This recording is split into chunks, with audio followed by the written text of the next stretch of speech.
நான் கரெக்டா வைக்கிறதுக்கு தான் எடுத்தேன். திடீர்னு இடிச்சதுல தெரியாம கை தவறி விழுந்துருச்சு. குங்குமம் வர விழுந்துருச்சு அத்தை. விடுமா, ஒண்ணும் இல்ல. யாரோ இடிச்சிட்டு போனா அதுக்கு நீ என்ன பண்ணுவ?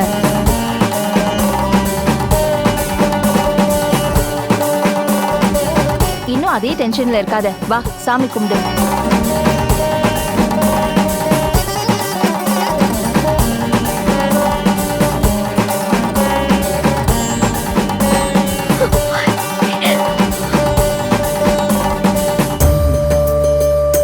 கடவுளே, என்ன சோதனை இது?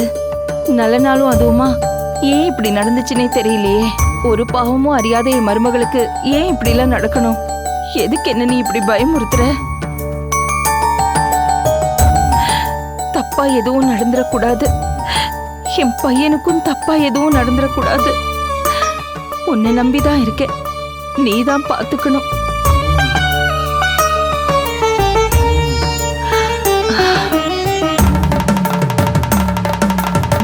கண்மணி, வா போலாம்.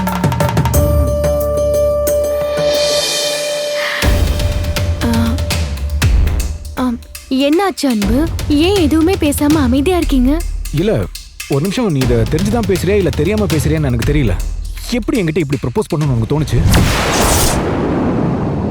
இது தப்புன்னு உனக்கு தெரியாதா?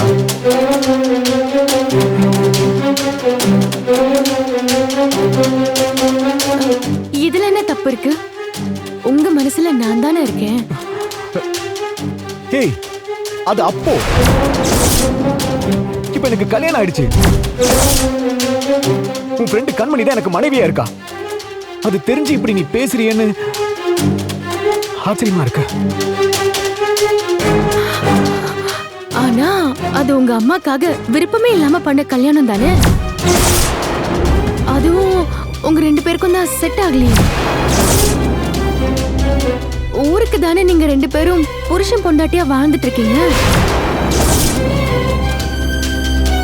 இப்ப வரைக்கும் உங்க ரூம்ல நீங்க 2 பேரும் தனித்தனியா தானே தூங்குறீங்க. அவளும் நிம்மதியா இல்ல. உங்க குடும்பத்துல யாருக்குமே அவளை பிடிக்கல. என்ன உங்களுக்கு பிடிச்சதெல்லாம் உண்மைதானே?